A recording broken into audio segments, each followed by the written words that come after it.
do intervalo. Aí você me fala com 5 minutos, tá? Quando eu estiver aqui. Bem, depois a gente pode...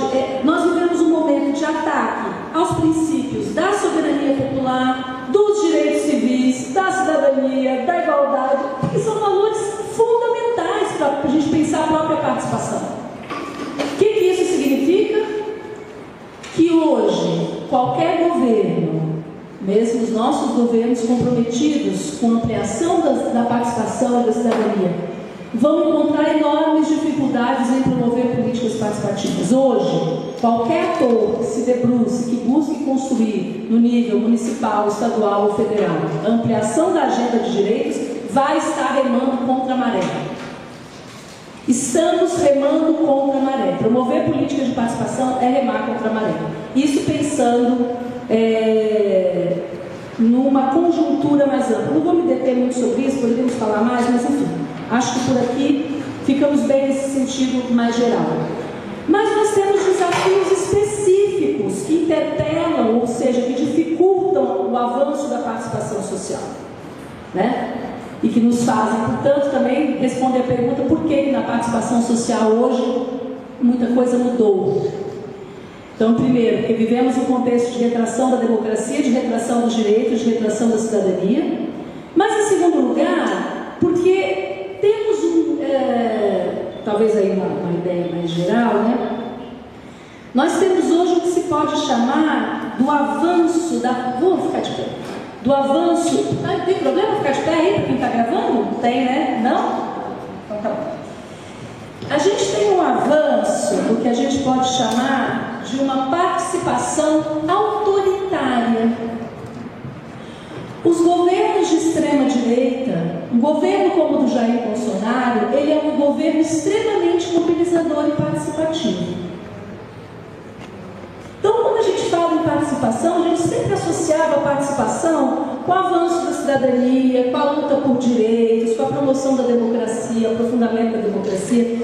E hoje, governos que mobilizam a participação justamente para atacar direitos e para atacar a democracia, para atacar a democracia. Gente, descendo para o nível mais concreto da prática, o que isso significa? Significa que esses atores vieram para ficar. Eles estão disputando os espaços de participação. Os setores fundamentalistas estão disputando conselhos. O desafio na Conferência das Mulheres é o que a gente faz com aqueles setores organizados que vão participar da conferência, com um discurso antigênero. Eles estão lá e eles dizem: eu tenho direito de estar aqui. Entendem? Esse é um desafio na prática da participação que não estava colocado. Eu tenho conversado com muitos funcionários públicos, com pessoas muito comprometidas em prefeituras, governos estaduais, governos municipais. Eles dizem: professora, está dificílimo construir a participação social nos territórios.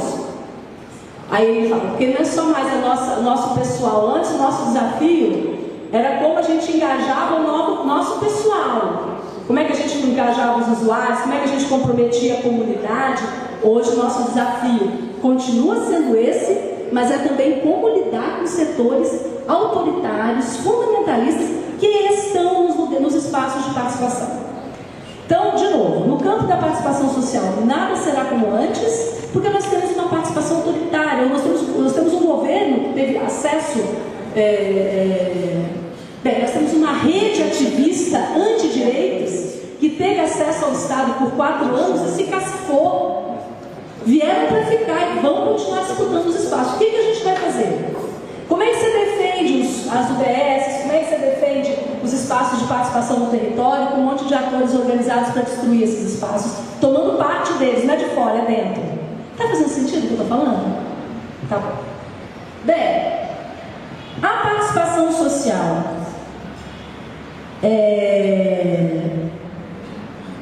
mudou muito no Brasil no campo da participação social. Nada será como antes, então, porque temos um contexto geral de regressão democrática, temos governos de extrema-direita e redes fundamentalistas extremamente participativas que estão disputando os espaços de participação. E o terceiro motivo é que a gente teve profundas transformações nos países padrões associativos, na ecologia das organizações. Mudou muito as formas de organização popular. Quando a gente fala de organização popular hoje, inclusive, a gente está falando exatamente o que mesmo? Quem é este popular? Como é que esse popular está organizado? Durante muitos anos, quando a gente pensava, por exemplo, nas interações, ou nas relações entre Estado e sociedade, né, a promoção da cidadania, a luta por direitos, as lutas sociais, vinha na nossa frente um modelo, que são os movimentos sociais. Né? Movimento de saúde, movimento antimanicomial, movimento feminista, movimento que são, né, pessoas organizadas por organizações e tal. Gente, isso também mudou muito. Isso também mudou muito com as redes sociais, mas não só isso. Né? A gente hoje vai com quem que você vai contar para promover dinâmicas de participação nos territórios. Quem é hoje o popular? Quem é hoje esses atores que a gente vai estar recorrendo? E em torno de que eles estão organizados? Nós fizemos uma pesquisa sobre protestos no Cone Sul. Foi muito interessante. Comparamos a realização de protestos no Brasil, no Chile e na Argentina. Foi muito bacana o trabalho. E uma das conclusões que a gente chegou é que esses protestos, que foram imensos, super importantes e tal, muitos deles hoje estão dissociados da forma de movimentos sociais. Não são protestos promovidos por movimento. Movimentos sociais, aquele ator que a gente tinha na nossa cabeça, movimento sindical, movimento popular, movimento social, não é que morreu. Não é que não existe mais. Mas a gente tem muitas outras formas e a gente tem muita dificuldade em lidar com essas formas. E aqui eu gostaria de puxar uma linha de conversa para nós, né? Nós temos um associativismo religioso muito forte na América Latina, que se diversificou bastante no Brasil. Nós temos hoje a presença muito forte dos evangélicos, né? E para promover políticas de participação, para fazer avançar nos espaços de participação, nós precisamos aprender a conversar com os evangélicos, não só para ganhar a eleição, mas reconhecendo a dignidade da fé. Eu acho que nós temos um certo preconceito de classe, inclusive, contra os evangélicos, que dificulta muito o diálogo. E como é que você vai construir políticas de participação se você, de fato, não fizer uma conversa? Se você não se ampliar para as pessoas reais que existem no território? Quem é o popular real que existe no território? É a mulher negra, evangélica, mãe solo, por aí vai. Esse é o popular. A gente tem que aprender a conversar com eles. Não sei se faz sentido o que eu estou falando, mas eu acho que tem no campo da esquerda uma grande dificuldade, não só da esquerda partidária e eleitoral, mas a esquerda que está envolvida com a construção, com a promoção de dinâmicas de participação social, de promoção de direitos, de construção de direitos, de conversar com os evangélicos enquanto categoria social. Como é que nós vamos melhorar isso? Como é que a gente vai avançar nisso? No campo da participação social, nada será como antes, porque no lugar das comunidades eclesiais de base, nós temos as igrejas evangélicas, espalhadas pelos territórios. E vamos ter que aprender a conversar com eles. Eu queria a teologia da libertação. Então, ele fica querendo, não vai rolar. Sim, é isso. Quer ver o que a gente quer? A libertação é outra, não é isso, né? Como é que a gente vai lidar com esse dado da realidade? Tá bom. Então, eu vou avançar aqui mais um pouquinho. Bem, no campo da participação social, nada será como antes, porque nós precisamos dos jovens. E os jovens estão profundamente resistentes às dinâmicas de participação institucionalizadas. É muito difícil comprometer a juventude com a participação em conselhos de políticas públicas, em conferências, etc. Nós precisamos, de alguma maneira, renovar as narrativas sobre a democracia, renovar sobre a participação.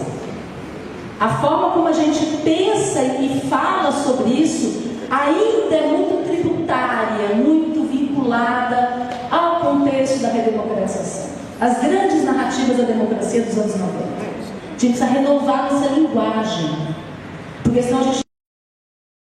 E aí quem o último sai apaga a luz. Porque nas pesquisas que a gente tem feito, eles falam, Deus me livre, eu não quero saber de ficar num espaço igual o Conselho de Saúde, o Conselho de Criança e Adolescente, o Conselho de Assistência, super burocratizado, a gente sabe todos os problemas. Só que a gente continua pagando o preço, porque nós construímos esses espaços. Mas a juventude não se sente comprometida por eles. Então a gente precisa arranjar um jeito de... Talvez o jeito seja... Então tá, a gente é mais velho, vamos ficar de lado, vamos deixar eles passarem, vamos deixar eles montarem no cavalo e dizer o que a gente pode fazer no campo da participação social. De novo. Não sei se eu estou me fazendo entender qual é o meu ponto aqui. Por fim, para me exceder meu tempo, bem, aí, né, podia, ainda tem no campo da participação social, nada será como antes, por esses motivos e vários outros. Eu acho que o que se coloca para nós é novamente o desafio da criatividade política, da renovação, da invenção. Vocês foram muito capazes, no campo da saúde, foram muito capazes de fazer isso nos anos 90, né, de criar, isso é um caso brasileiro aqui, mas latino-americano no geral, né? Mas eu acho que a gente precisa fazer isso de novo. Precisa renovar nossa prática e nosso discurso sobre a participação institucional, sobre a democracia.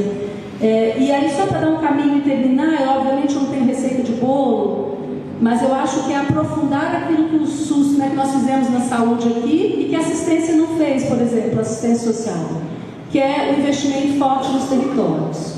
Eu acho que a gente tem que focar ainda mais na territorialização. Eu acho que essa é a saúde. De novo, a saúde dá caminhos para a gente, outras áreas não avançaram nesse sentido. Eu acho que a gente tem que descentralizar, territorializar e pensar dinâmicas de fato mobilizadoras, pensando a participação articulada da política pública, mas também a disputa, e a partir disso a disputa política dos territórios. É um enorme desafio, obviamente, né? Eu estou colocando aqui, mas não sei nem por onde começar. Mas, enfim, me parece esse um caminho aí para a gente repensar as nossas práticas. Eu acho que o território pode emergir de novo como um elemento importante. Gente, é isso, espero ter sido clara. Enfim, a gente pode retomar os pontos, se fizer sentido, no debate. Obrigada.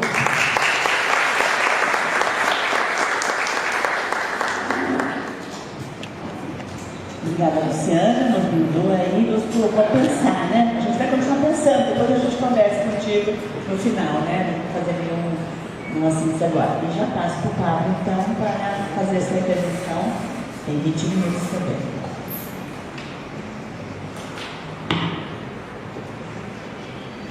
Bueno, mi nombre es Pablo Anzalone, soy de Uruguay. Además de las pertenencias que fueron mencionadas, quería mencionar que integro AGAMES Uruguay, también integro la red de municipios y comunidades saludables de Uruguay y el Frente Social de la Salud, que es una construcción de alianza de todos los movimientos sociales en el campo de la salud en Uruguay. Está interesante lo que decía Luciana, de los cambios y de la nueva situación. De todas maneras, me parece que en el contexto latinoamericano lo que tenemos hoy es un periodo de grandes luchas por la hegemonía. No hay ningún proyecto societario que esté logrando hegemonizar los procesos, ¿no? La ultraderecha o la derecha o los progresismos tampoco no están derrotados, pero están en una pugna, ¿no? No es la primera vez que hay grandes ofensivas del capital en la reestructuración de nuestro continente, ¿no? Ha habido históricamente, ¿no? y todos tenemos muy presentes las dictaduras militares que hubo en América Latina, que fueron una ofensiva coordinada, ¿no? y articulada, o la década neoliberal de los 90, ¿no? Y esos fenómenos generaron también resistencias muy importantes, ¿no? Y lo que mencionaba Luciana como el periodo de democratización fue el resultado de muchas luchas populares. Y también dejaron huellas. Hay huellas a largo plazo, ¿no? Huellas del autoritarismo, de la mano fuerte, del miedo, ¿no? Del odio. El miedo y el odio hoy son valores fuertes que existen y que se promueven, se construyen subjetividades en torno a eso. Y también el neoliberalismo nos dejó una herencia muy fuerte de individualismo, de consumismo, de idea de la vida asociada a esas instancias y a esos temas. Y eso también conspira. Al mismo tiempo, ninguna de estas determinaciones son unívocas, ¿no? Y solo generan eso. También han generado movimientos contrarios, ¿no? Y se han construido procesos interesantes, ¿no? Y en el siglo XXI, por primera vez en la historia del continente, tuvimos una cantidad de países que asumieron el progresismo como una alternativa de redistribución, ¿no? De redistribución, de fortalecimiento del Estado frente a la década neoliberal, ¿no? De reducción de la pobreza, menos en la reducción de las desigualdades. Pero ahí hay un análisis que a mí me parece importante señalar, y es que los progresismos cambiaron, modificaron, mejoraron la situación de los pueblos, pero cambiaron las estructuras en algunas áreas. Y en otras áreas no cambiaron las estructuras, no cambiaron las relaciones de poder. Los medios de comunicación siguieron concentrados en manos de la derecha, ¿no? Las fuerzas armadas y policiales fueron concentradas. Y en la sociedad, ¿no? Hay una cosa que decía, la democracia es una isla, decía Boaventura, una isla en un archipiélago autoritario, de autoritarismo, ¿no? Porque en la familia hay ¿no? formas autoritarias de relación, de pensar la relación entre hombres y mujeres, de pensar la relación étnico-racial, es un tema clave en este país, en este continente, ¿no? Quiero decir que la lucha entre la herencia autoritaria en este continente es histórica. Viene del esclavismo, viene de la colonialidad, ¿no?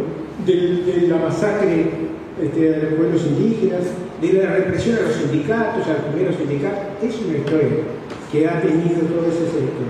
Entonces, y a su vez ha habido un debilitamiento del pensamiento utópico, del horizonte, ¿no? En la década de 60, para nosotros, el horizonte era la revolución cubana, era la insurgencia, ¿no?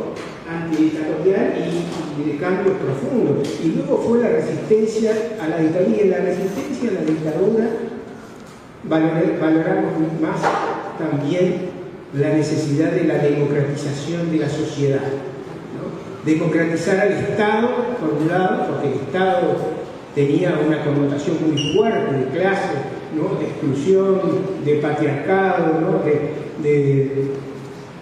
de dominación, pero también a la sociedad como tal. Y me parece que el tema de la participación social, ese componente de la democratización profunda de la sociedad y del Estado, es un tema central. Más allá de las modalidades que toma en cada pedido, ¿no? Pero es un elemento de una lucha que nos acompaña a través de esto. Y por eso me parece interesante pensar que en la renovación de las utopías, por un lado se delimitó la idea lineal y mecánica de que íbamos inevitablemente hacia el socialismo, ¿no? Y el capitalismo iba a caer en tantos años, o de tal manera, porque el desarrollo de las fuerzas productivas así lo determinaba. Bueno, esa visión que todos aprendimos en algún momento y criticamos en otro momento, bueno, eso no funciona así, es otra. Hay un campo mucho más amplio de posibilidades, lo cual no quiere decir que no haya determinación.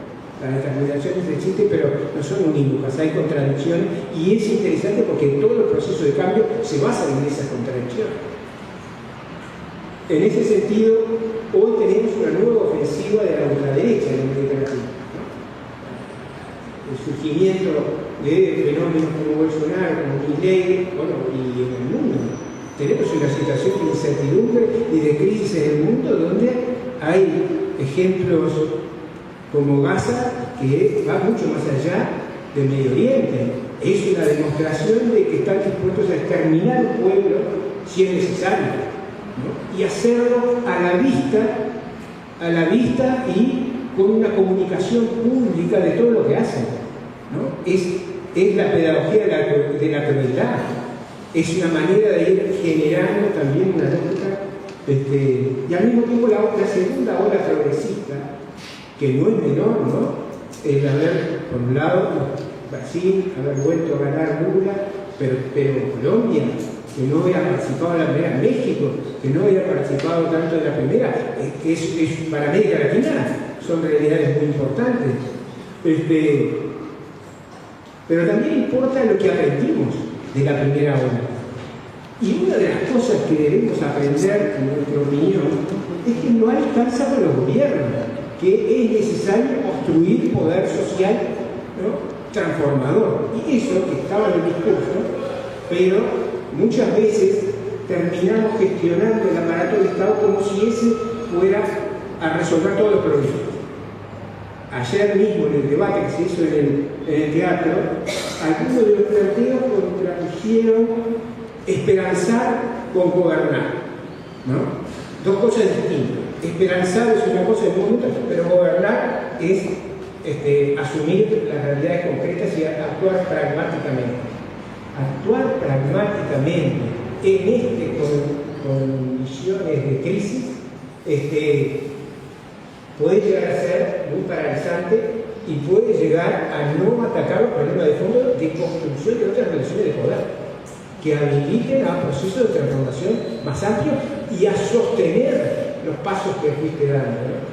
Entonces, eso que avanzaste en la primera ola, que en algunos casos cambiaste las estructuras, por ejemplo en Uruguay, el sistema de salud cambió estructuralmente con el gobierno progresista, a partir de la propuesta del movimiento obrero, ¿no? Una propuesta de transformación que fue tomada y llevada adelante por los gobiernos del Frente Amplio, que incorporaba la participación social en todos los niveles, desde la base hasta la construcción del sistema, aprendiendo de la experiencia de Jesús, ¿no?, pero no copiándola, generando nuestra propia propuesta, con luces y sombras a lo largo de ese proceso. Y las luces y sombras son un elemento fundamental para analizar. No compartimos la idea de que la etapa progresista se puede saldar con una opinión o extremadamente laudatoria o extremadamente crítica.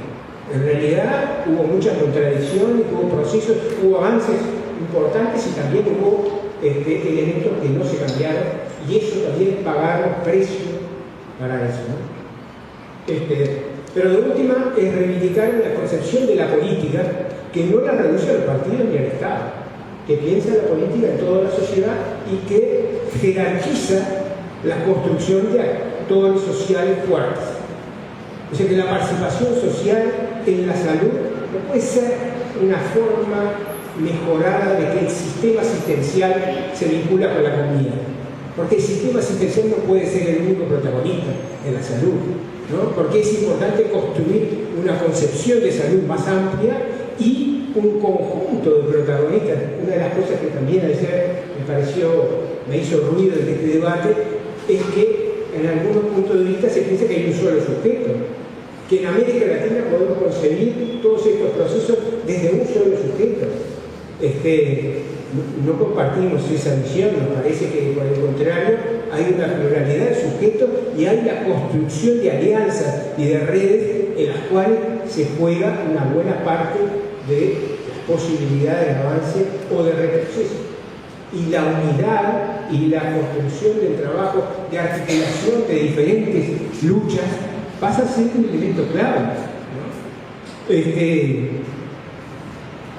Hay elementos que nos parecen interesantes de las últimas décadas que están relacionados con los movimientos feministas, por ejemplo, que han generado cambios culturales.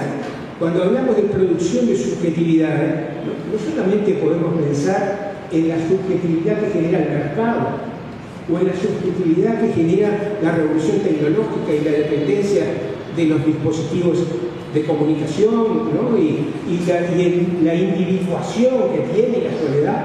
No solo eso, también ha habido una ampliación del horizonte utópico vinculado con generar nuevos grandes objetivos de transformación para la sociedad, ¿no?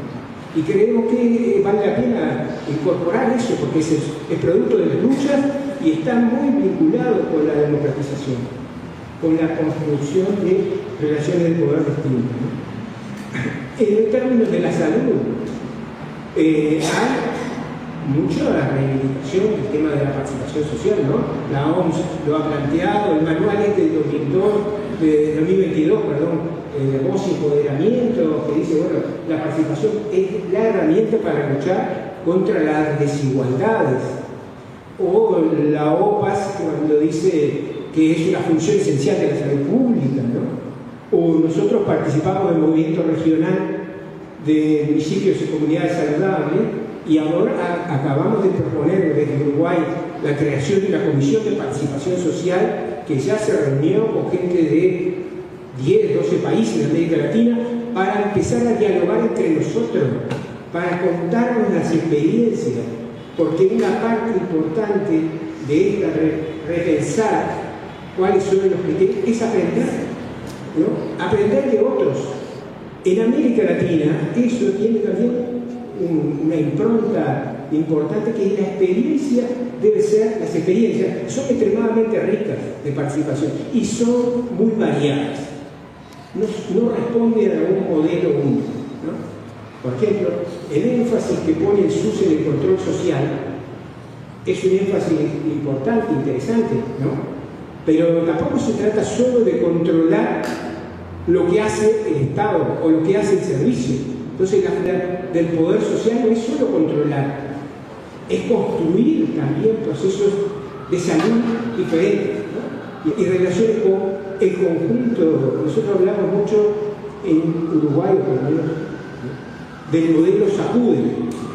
La salud no se puede pensar si no se piensa junto con la cultura, con la educación, con el deporte, ¿no?, con la protección social, con la gobernanza territorial.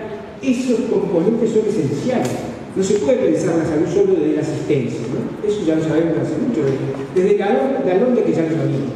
Solo que después, cuando pensamos la participación, también a veces la concebimos como algo dependiente del sistema, que fortalece al sistema de salud, ¿no? Y en realidad la participación es más amplia, debería ser más amplia, lo es. Entonces, una de las cosas que nos parece fundamental en términos de definimiento de ideas fuerza es aprender de las experiencias, generar puentes entre los distintos países de América Latina. En la semana pasada hicimos un conversatorio con referentes comunitarios de Santiago, Chile, no solamente con la conducción del sistema del centro de salud, con los referentes de la comunidad, y de Uruguay también participaron otra cantidad de referentes comunitarios. Y ese diálogo nos resultó muy interesante y entendemos que ahí hay una parte que enriquece el pensamiento teórico.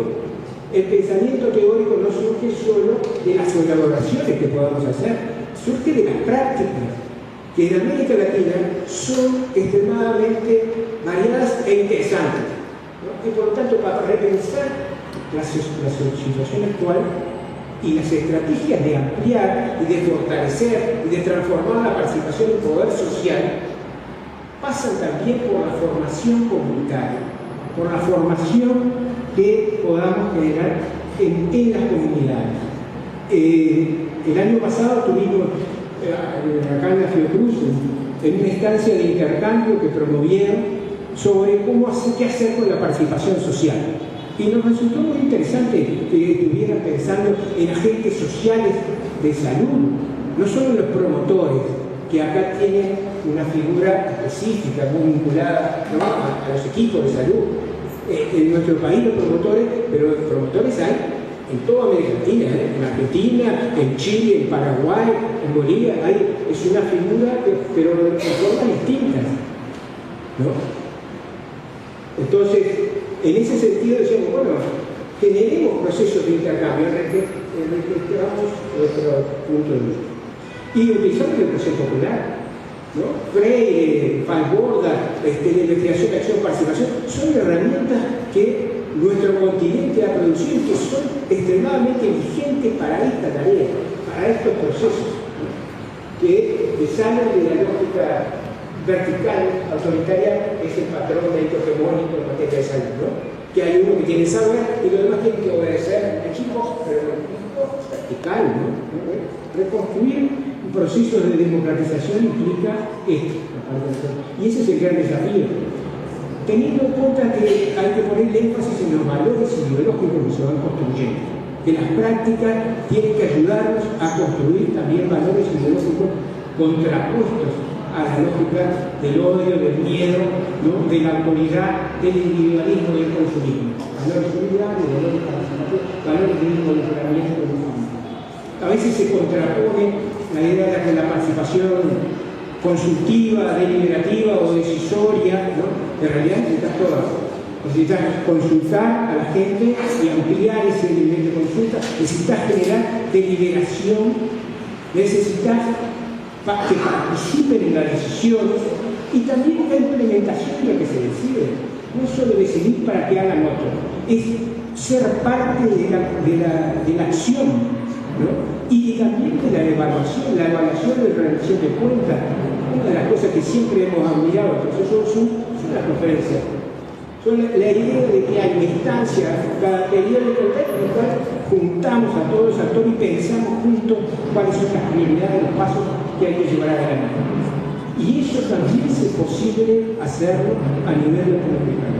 Y creemos que tenemos mucho para aprender y tenemos mucho para construir en esta perspectiva, porque la democratización versus los sistemas autoritarios está en el centro de la disputa de la hegemonía. Uno de los centros de la disputa de la hegemonía, incluyendo la participación, porque hay participación social también de derecha, pero la participación social vinculada con la democratización es el eje no solamente del cambio en las correlaciones de fuerza, ¿no? Sino también de la utopía. La utopía que pensamos se parece mucho a esa idea de ampliar de manera radical y profunda la democratización de las relaciones humanas, incluyendo la economía, pero también incluyendo la escuela, la educación, la salud, la familia, ¿no? Las relaciones en los territorios. Bueno, muchas gracias.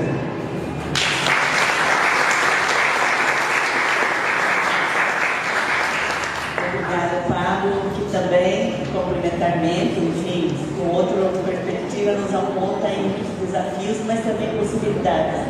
Creio que essa mesa está colocando a gente para refletir, mas também está mostrando as possibilidades que temos de interrupção regional, né? Trouxe uma perspectiva histórica interessante, resgatando aspectos aí da primeira onda e da segunda onda, né? E eu acho que vamos continuar refletindo e depois dialogando, né? Pasa agora para José León. Muy buenos días a todas y a todos. Muchísimas gracias por esta invitación, que es un honor poder compartir con tan brillantes expositores y con ustedes durante unos minutos. Vamos a hacer un planteamiento desde el pensamiento crítico. Pensamiento crítico que tenemos que comenzar por decir, debe ser un pensamiento autocrítico. ¿Qué es lo que no hemos hecho bien? No puede ser que desde 1917, con la Revolución Rusa, con la Revolución de Octubre, 100 años después, sigamos repitiendo los mismos cuentos que ya no nos creen. Cuando hablamos con los jóvenes y hacemos el discurso de la revolución socialista y el asalto al poder, es como que estamos hablando en un lenguaje que no tiene nada que ver con los jóvenes, ¿no? Pero tampoco tiene que ver con los ancianos, con la tercera edad, y ni siquiera tiene que ver con la gente. La gente, pueblo, está votando por Bolsonaro o por Milei o por Trump, que son unos psicópatas. Estamos gobernados por psicópatas. Y esta intervención no la voy a hacer desde la clínica psiquiátrica como psiquiatra, pero no puedo dejar de decirlo. Pero tenemos psicópatas al mando de gobiernos de derecha, reaccionarias, fascistas, pero tenemos gobiernos progresistas que se dicen revolucionarios, donde también tenemos psicópatas en la cabeza.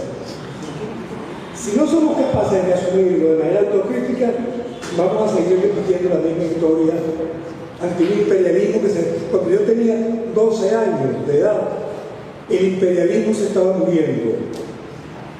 Y hoy, a mis 77 tiernos años, el imperialismo se está muriendo otra vez. Como si el imperialismo norteamericano, que ahora va a ser sustituido por el Partido Comunista Chino, entonces ahora el Partido Comunista Chino es la esperanza de la humanidad.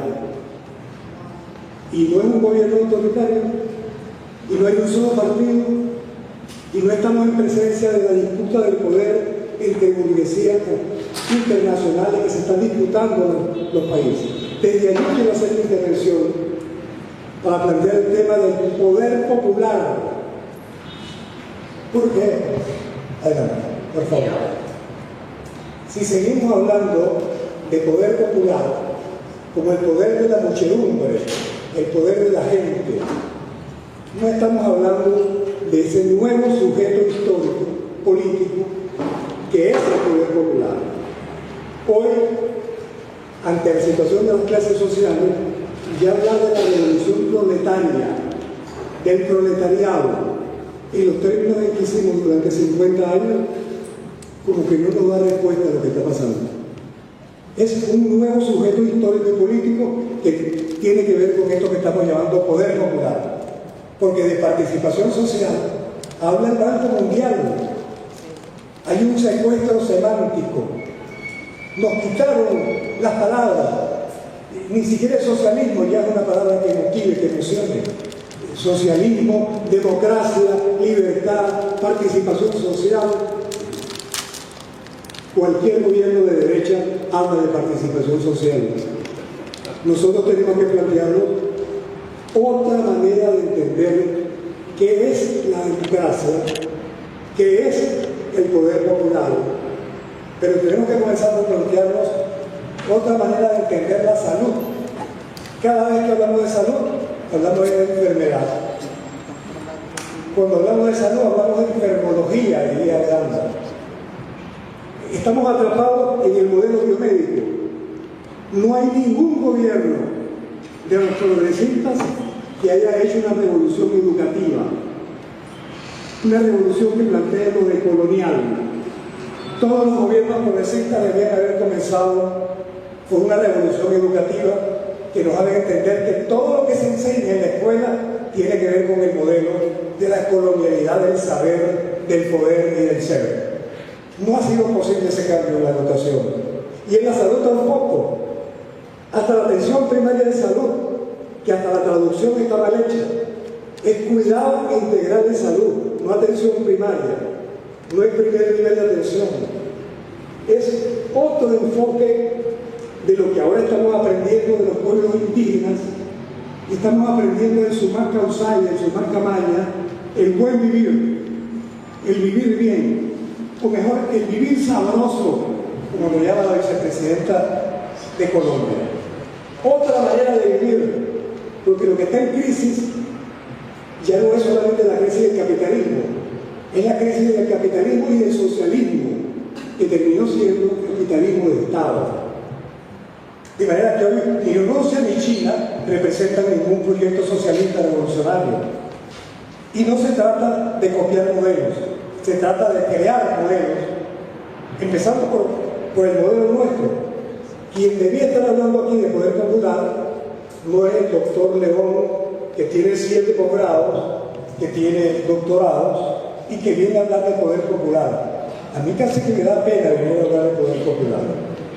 Pero también es verdad que no es que solamente los pobres, el pueblo, los de abajo, son poder popular. También los profesionales y técnicos somos poder popular. También todos los sectores explotados son poder popular. Entonces, bueno, por razones de tiempo voy a ir rápidamente ayudándome, porque si no me disperso y me encadeno, me quedo hablando todo el día acá. Salud no es atención médica solamente. Salud es educación, es vivienda, es trabajo, es recreación, es deporte, es cultura. Salud no es una mercancía, salud es un derecho. Y siendo un derecho es obligación del Estado. Me perdonan que estoy hablando muy rápido para los brasileños. No, ¿Se entiende? sí. Bueno, espero que sí, pero no me queda otra. La conquista del derecho a la salud es un hecho histórico, social y político. Es la democracia participativa la que lo hace posible. Pero lo planteamos al revés.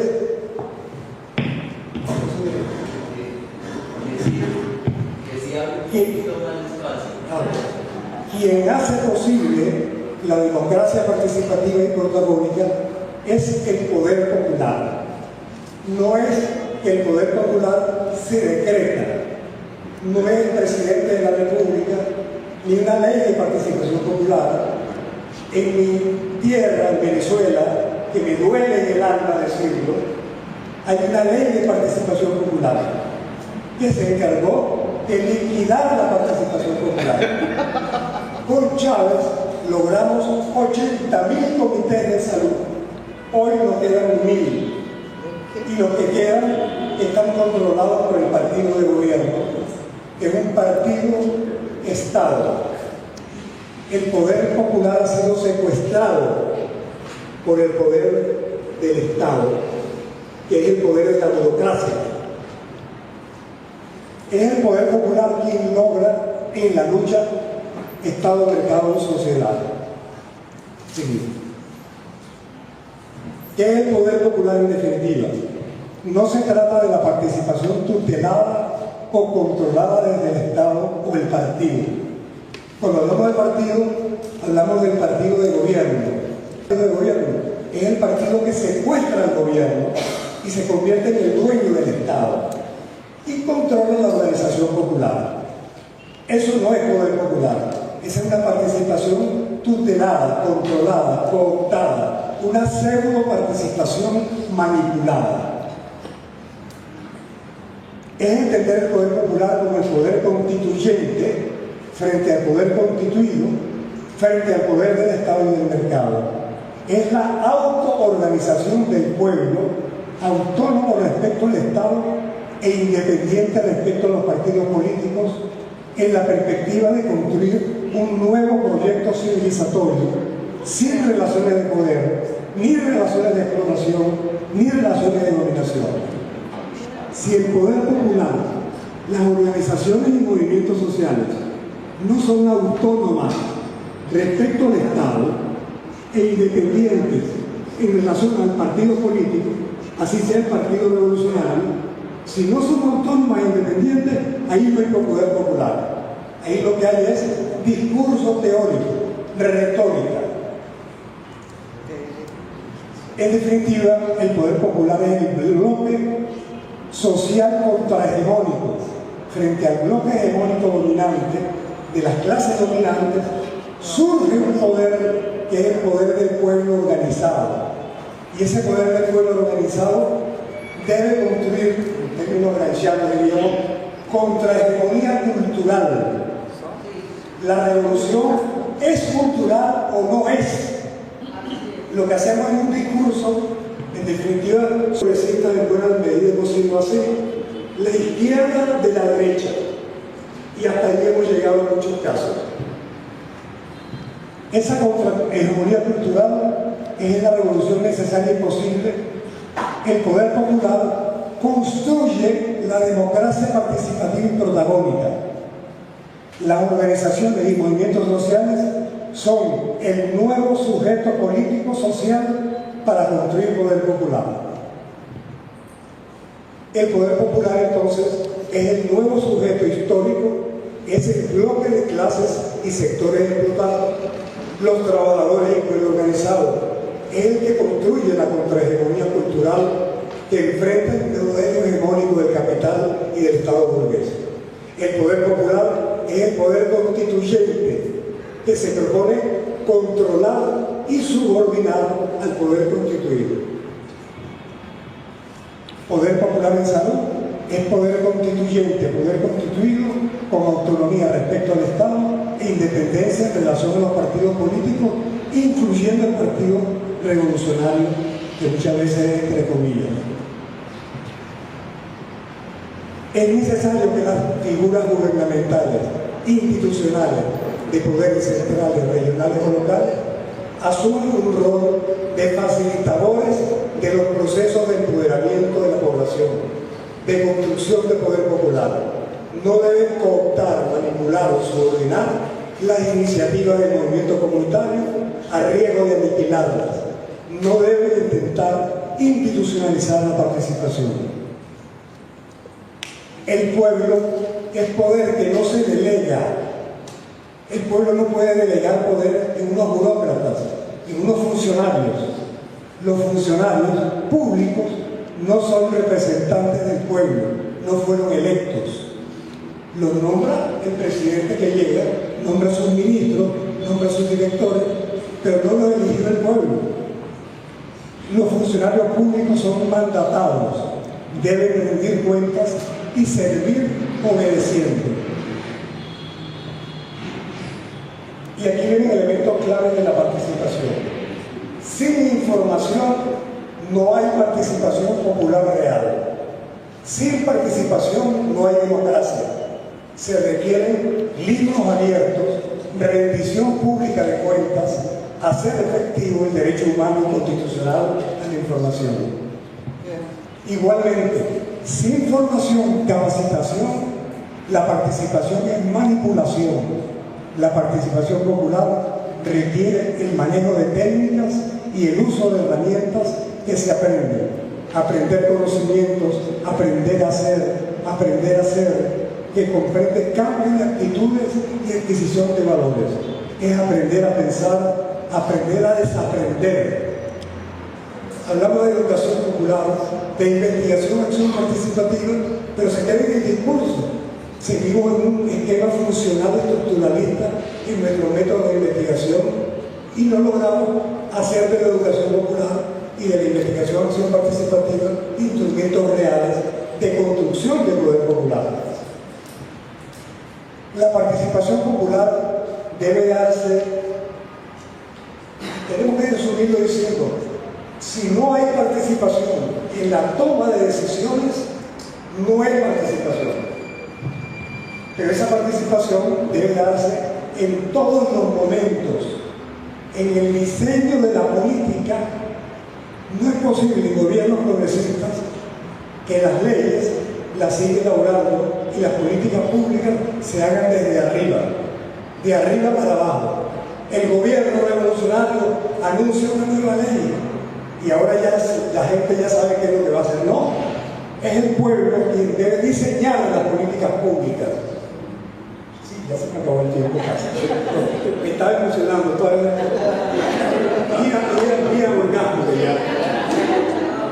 Pero bueno, luego la pregunta continuamos.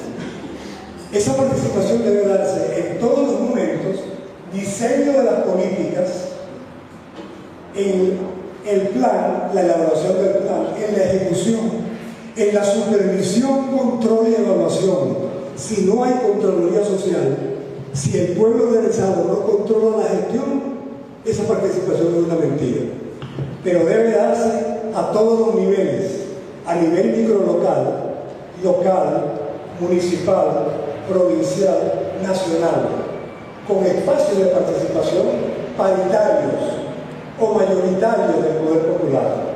Los gobiernos progresistas están en la obligación de favorecer esos espacios. Debe privilegiarse la participación popular en la toma de decisiones en todas las instancias.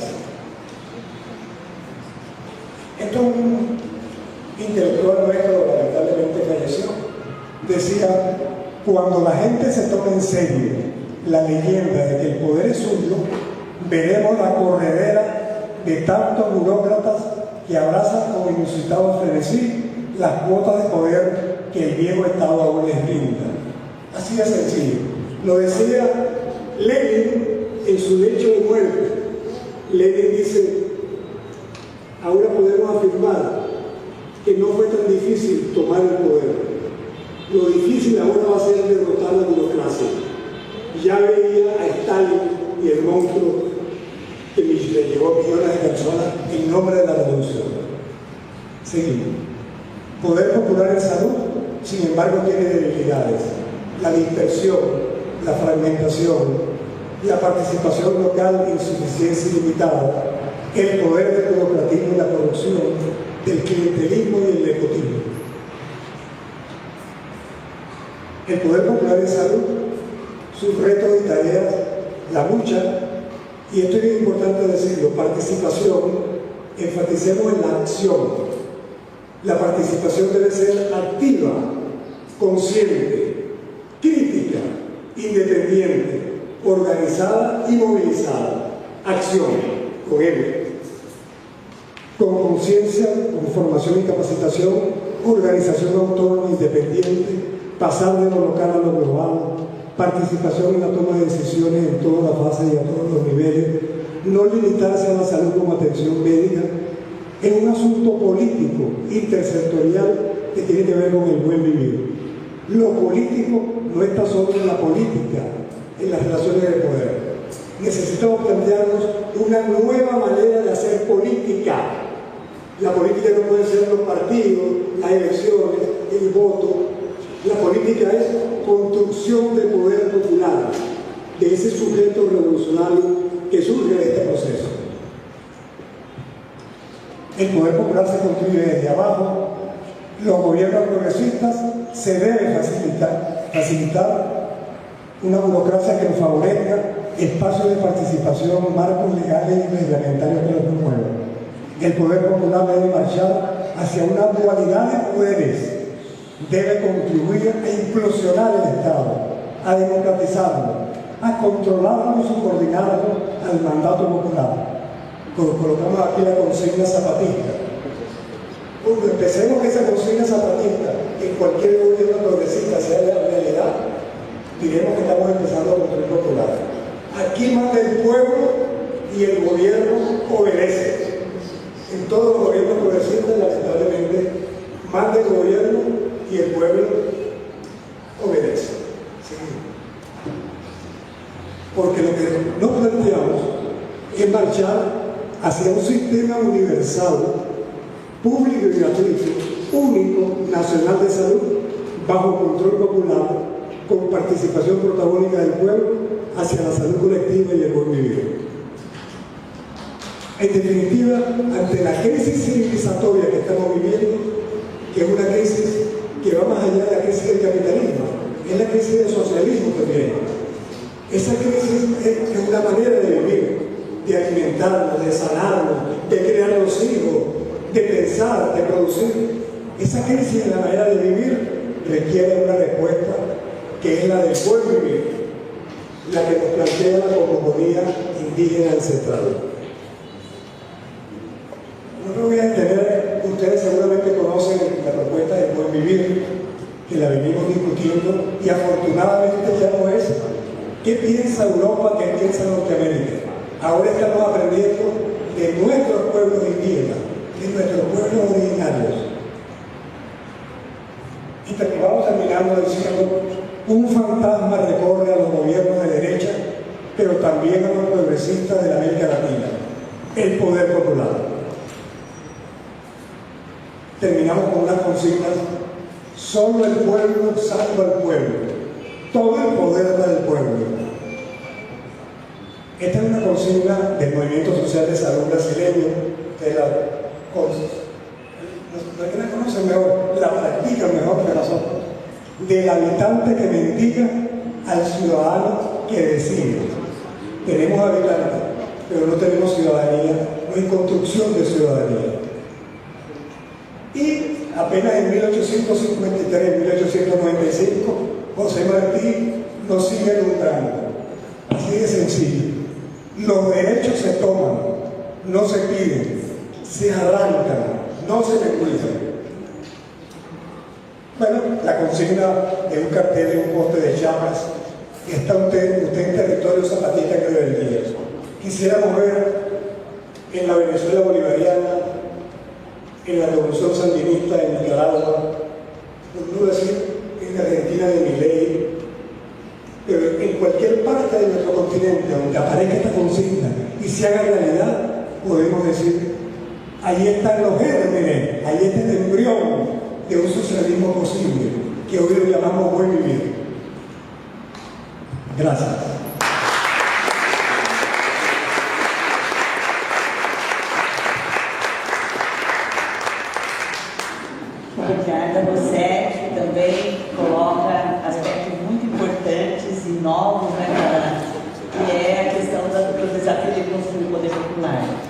diz que quem deve falar do poder popular é os grupos explorados, os setores. Então, a palavra vai estar, né, com o poder popular que está presente nessa sala.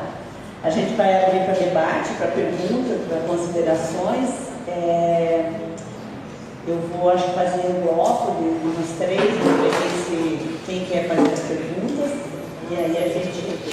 Ok? Uma? No, hablo de acá porque está grabando y filmando. Y yo pido para que las personas digan quién son, su nombre y de dónde son. Okay.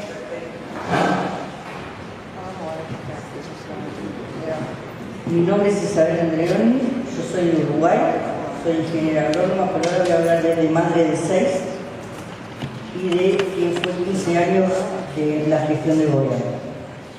Primero, me gustaría que ampliaran el concepto de salud que plantearon hoy, porque la salud comienza desde la salud del suelo y la salud del agua.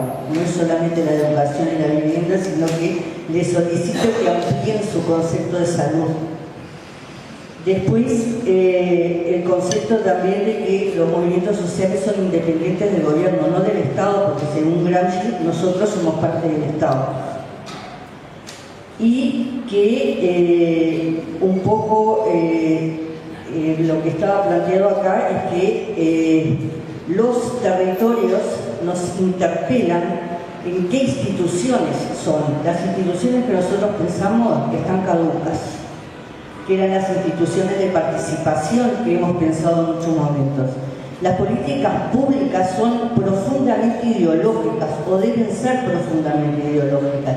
Deben generar hasta desde los gobiernos progresistas transformaciones estructurales. No son simplemente manejar. Entonces el territorio se convierte en la unidad de análisis para cualquier gobierno que quiera hacer una transformación. El territorio es el que tiene la voz. El territorio, como decía Milton Dos Santos, es un ser vivo que está construyendo y transformando permanentemente. Entonces, las instituciones que una vez pensamos cambiaron. No es la institución de gobierno, sino que la institución está en ese territorio, que es donde es ese territorio, donde se construye el poder popular. Y que los jóvenes están en otros lugares, ¿no? Porque bien como lo definió Polanyi, lo que significa la economía sustantiva, es la economía que está basada en principios, valores, prácticas, ética y en instituciones, y los jóvenes hoy están en otras instituciones, porque lo vemos en Uruguay permanentemente. Los que están hablando sobre el medio, sobre el ambiente, que están preocupados del ambiente, se han ido a formar parte de comunidades, ¿no? ¿Por qué? Porque son aislados de lo que nosotros pensamos que son las instituciones de participación. Y cuando nos movemos sobre desaparecidos, sobre feminismo, se llenan las calles con los jóvenes, pero no están en los lugares donde nosotros pretendemos que estén. Por lo tanto, tenemos que aprender sobre todo a escuchar y abrir las orejas. Muchas gracias.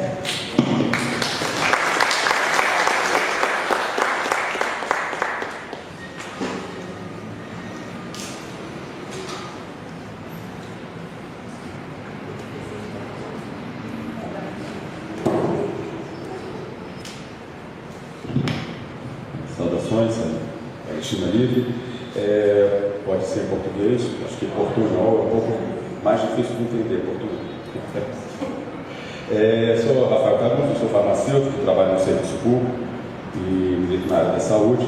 Eu quero tocar um ponto que eu acho que às vezes a gente tem dificuldade, assim, a questão do Estado, para alguns é um mero aparelho de escritório, um edifício, né? Então, se a gente ocupar cargos, fizer concurso, toma isso. E há alguns que veem o Estado como um aparelho de classes, né? Imposto por classes sociais. Então, falta muito na construção do poder popular o que a gente vai fazer com essas classes sociais que mandam, né? E elas realizam poder, por exemplo, os banqueiros não realizam poder através de seus serviços de segurança privado nas portas, né?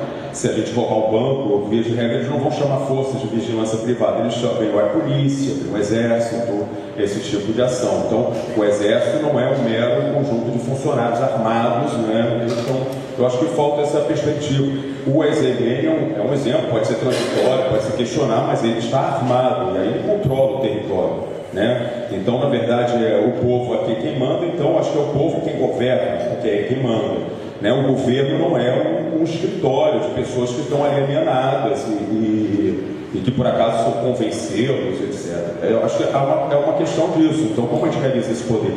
E eu acho que falta, realmente foi colocado, que falta um diálogo com esses movimentos, né? Como vocês estão, como vocês controlaram, como vocês tomaram, como se realiza esse poder ali, né? Com as armas, como se construiu esse movimento, né? Nós temos o caso do PCB, né? Mal falado como Sendero Luminoso, mas o Partido Comunista do Peru, como eles realizaram o controle, mesmo que transitórios, podem ser transitórios, mas foram assim, né? Ou no tomadas, ou na China, durante o processo revolucionário, na Rússia, né? Cada um tinha o poder, tinha as armas, controlava, reestruturava, né?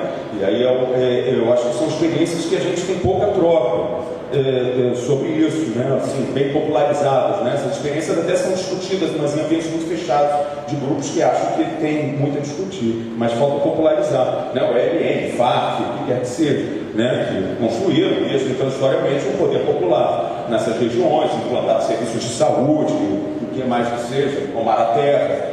Eu acho que é mais essa questão que eu acho que não tem como, tipo assim, esse equanon, né? Não tem como não ser tocado.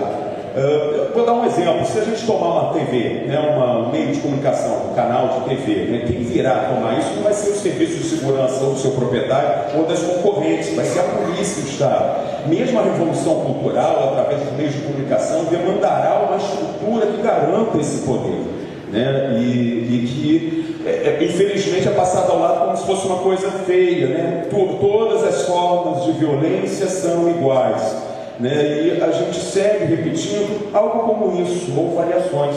E essas variações desse tipo de argumento são estranhas, porque todas elas aceitam as formas de violência mais naturais ao nosso redor, nas favelas, nas tropas de choque, né, nos comandos de extermínio. E eu acho que fica muito difícil falar no Brasil, na Colômbia sempre foi isso, né? É uma questão básica aqui. A gente quer construir poder popular na maior parte das áreas rurais e urbanas da nossa cidade. Você tem grupos armados, não se pode falar, vamos sentar aqui e falar, né? Bem, eu acho que é uma coisa dessa. Até, por exemplo, a própria construção do poder popular, a gente faz reuniões, mas não significa ocupar os conselhos, né? Há uma confusão entre a institucionalidade e o poder, né? Assim, é uma confusão de termos, né? E o significado de cada termo. A gente pode usar o mesmo termo para várias coisas diferentes e pode falar de várias coisas diferentes usando o mesmo termo, né? Termos diferentes, acho que é uma discussão a se fazer.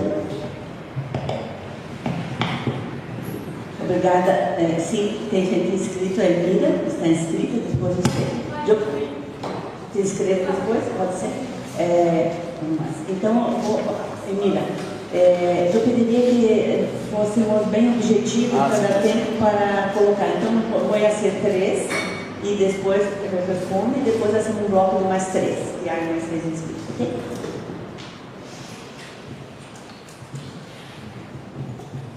Bueno, gracias, Lucía, por darme la palabra. Mi nombre es Emilia Maña, soy de Bolivia. Hemos estado vigentes durante el proceso de construcción del ejercicio del poder popular a partir del 2006, donde fue elegido Juan Diego Morales Ayla, que se cambió inclusive la constitución política del Estado republicano al Estado plurinacional de Bolivia, incorporando la participación de 39 naciones indígenas originarias a la vida pública y popular de nuestro país. Eliminando todo tipo de racismo, marginación, lo que antes había en la etapa republicana.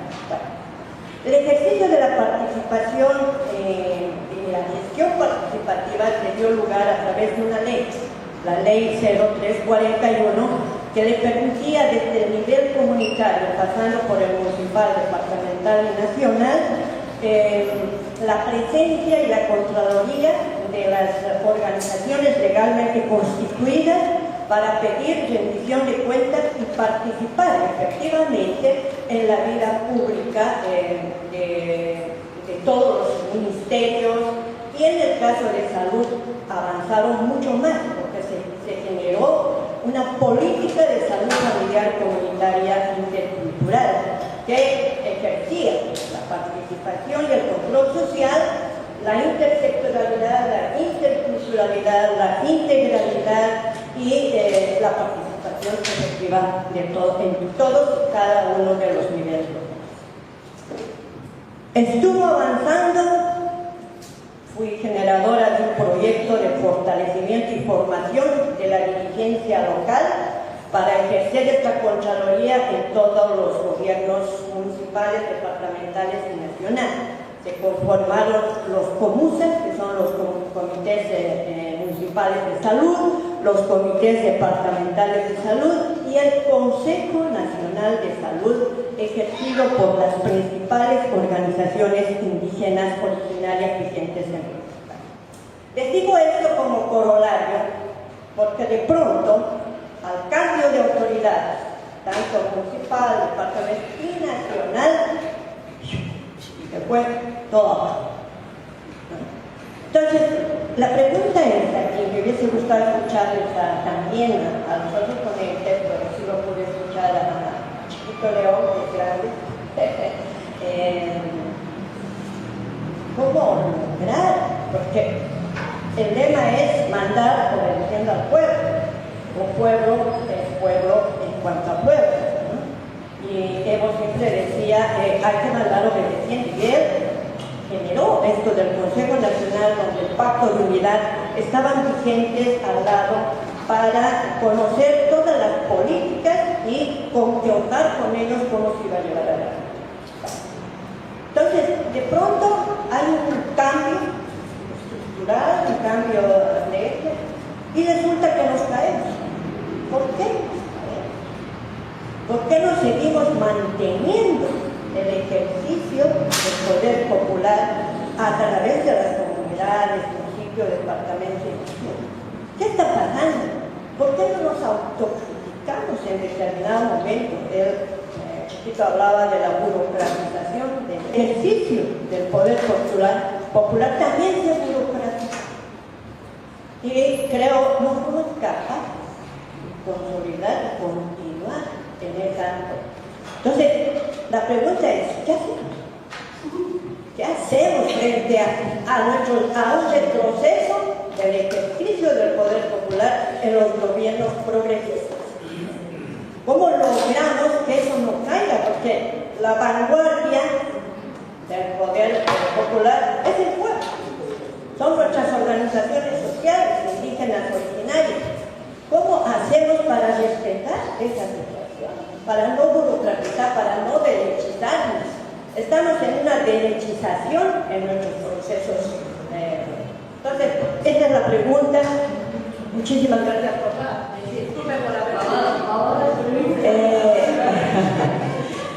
resolvemos aqui, a Luciana teve que concordar também, que vamos abrir para todo e depois eles respondem mediante blocos, ok? Só para que podamos ter tempo para a resposta, que sejamos bem objetivos na pergunta. Você?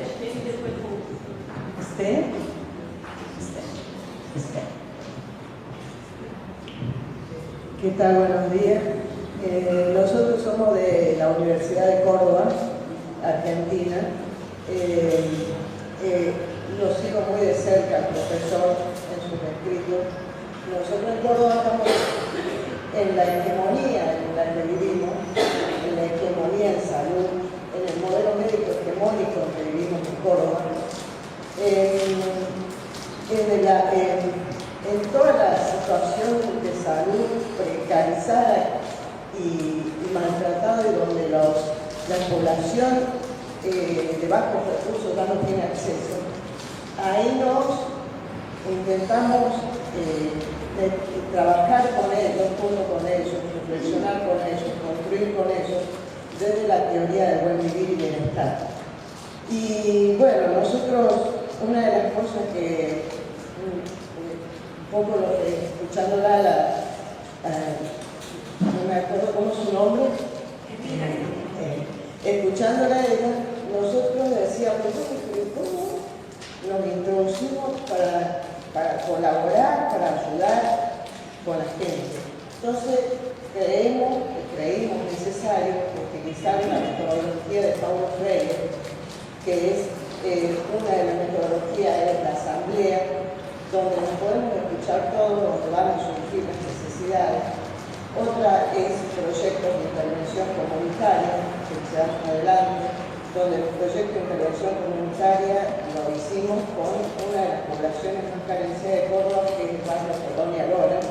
Si alguien ingresa en Córdoba e ingresa en el internet, va a mirar, digamos que este barrio es un barrio muy maltratado dentro de Córdoba, de la provincia de Córdoba, todo lo que se dice de este barrio, como un barrio que uno no podría entrar, un barrio que está muy discriminado.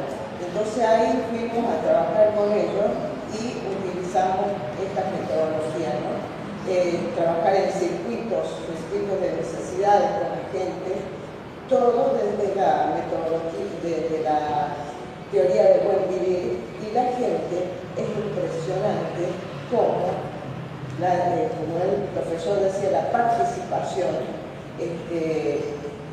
empezaron a sumarse más, y en este momento estamos trabajando con escuelas primarias, escuelas secundarias, estamos trabajando con los centros de salud, estamos trabajando con los centros de día, estamos trabajando con personas con sufrimiento psíquico.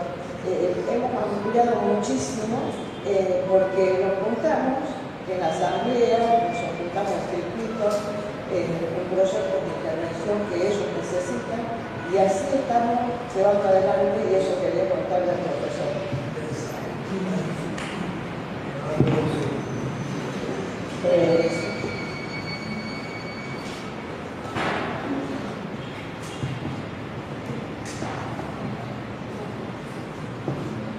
Bom dia. Obrigada por esse espaço também. Meu nome é Fabiana Valmori, eu moro em Curitiba, Paraná, região sul do Brasil. Gostaria de perguntar para o senhor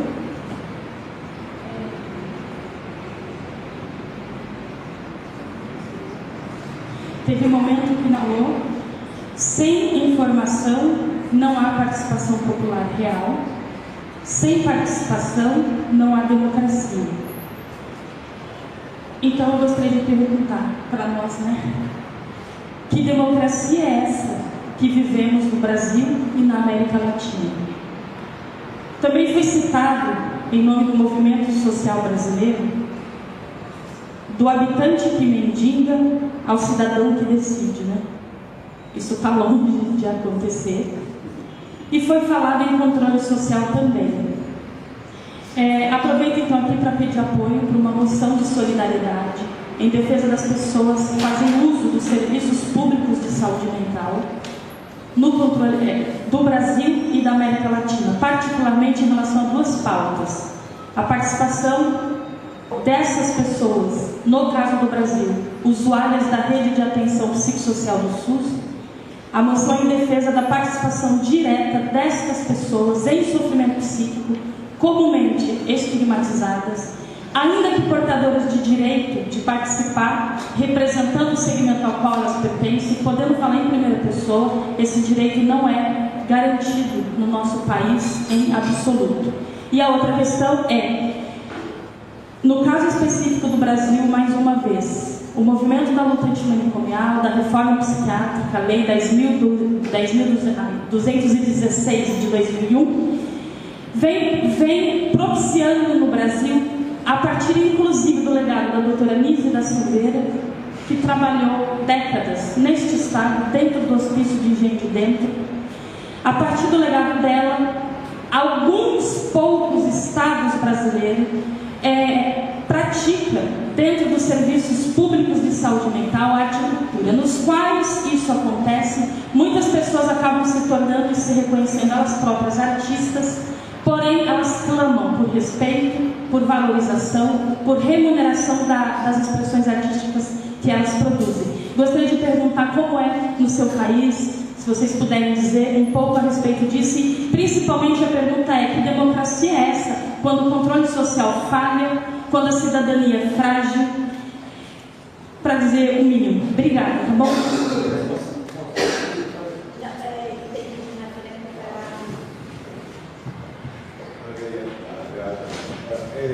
Tengo dos preguntas para María Luisa Soto.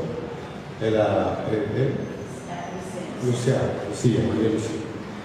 Você falou que os jovens não têm participação institucional.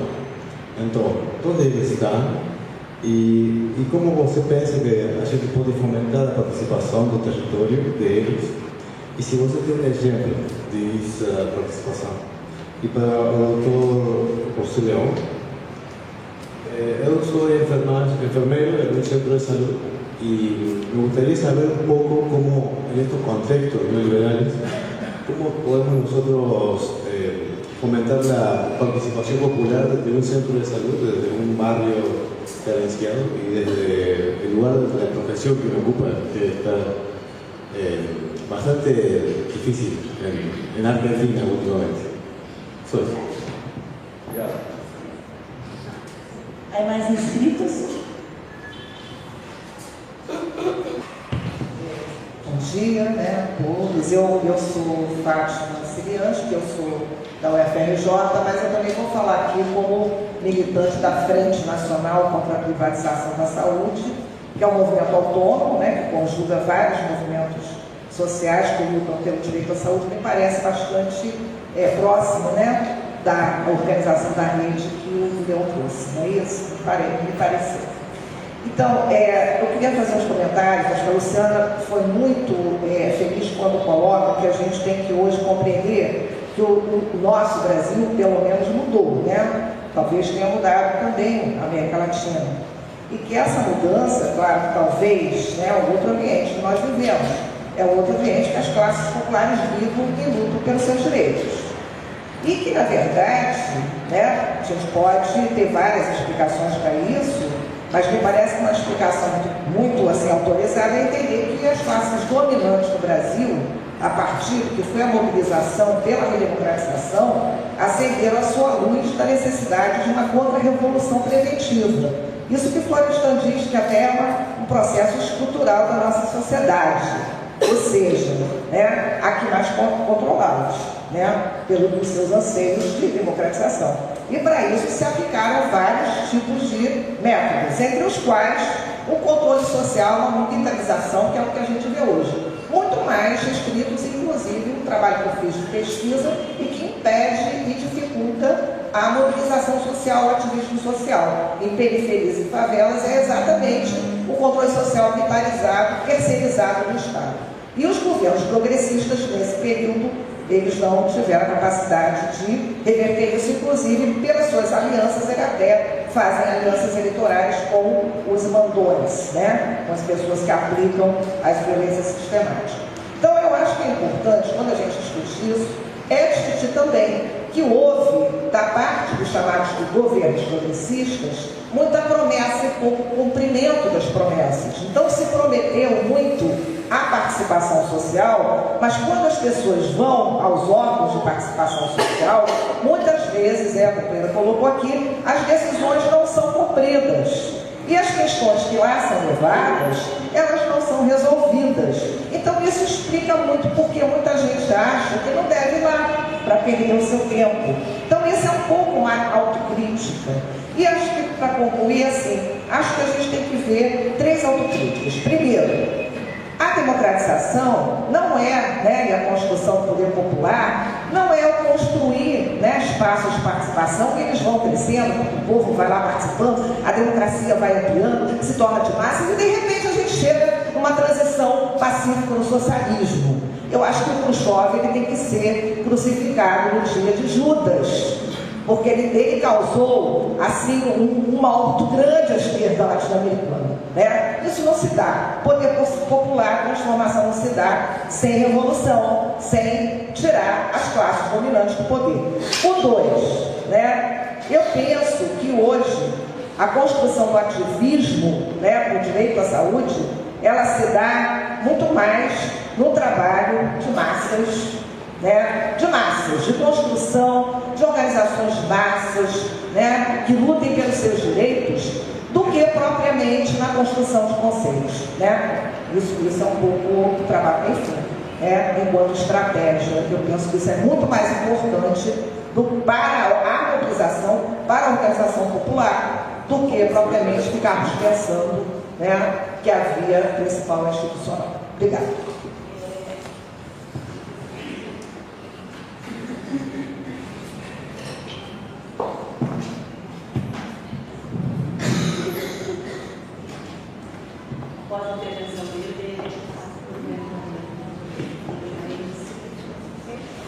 Bueno, no le comprendo mucho.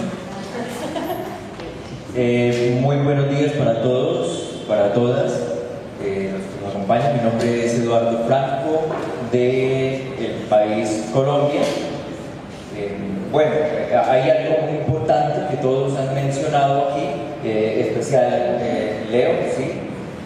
Y es precisamente esa participación desde lo local, desde el pueblo. Yo tengo una pregunta al final, porque es muy bonito escuchar aquí, escucharnos a nosotros hablar, ¿sí? Pero uno pregunta qué pasa con los gobiernos progresistas. En Colombia hay un gobierno progresista con el presidente Petro.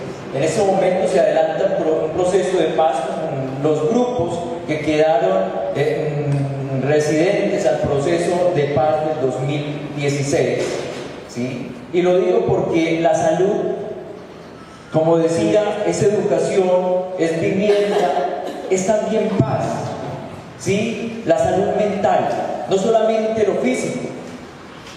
Entonces, imagínense que en San Vicente del Caguán, municipio de Caquetá, en Colombia, se generó una protesta, no recuerdo muy bien la fecha, pero se quemó una petrolera que se llama Emerald Energy, ¿sí?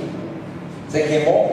Hicieron los campesinos unos acuerdos con el gobierno del presidente Petro, donde se comprometieron la ministra a pavimentar, a hacer una vía, mejorarla, 10 kilómetros. Y hoy en día la vía solamente le echaron arena y dijeron que no alcanzó la plata. Se acabó el dinero. Una vía por donde transitan muchas comunidades, más de 300 agrupaciones de comunidades campesinas para salir al único centro de salud que existe. ¿Sí? Y uno es, ¿qué hacemos entonces? Y ahí es la pregunta, ¿cierto? ¿Qué pasa con los gobiernos progresistas? Uno empieza a ver una connotación de la salud desde no solamente la atención de la enfermedad, pero aquí sí hay algo importante. Cuando nosotros llegamos, ¿sí? Es algo importante porque, claro, los modelos políticos, ¿sí? O las políticas públicas no pueden ser copiadas, como decía el compañero. Pero también hay algo importante, y es que todos los países de la Organización Mundial, la Organización Panamericana de la Salud, están diciendo hay que educar, hay que prevenir. Pero cuando llegamos a una comunidad que ha sufrido conflicto armado, donde ha tenido ausencia del Estado en cuestiones de salud, pues está enferma, ¿sí? Entonces allí no se puede hacer educación, no se puede solamente hacer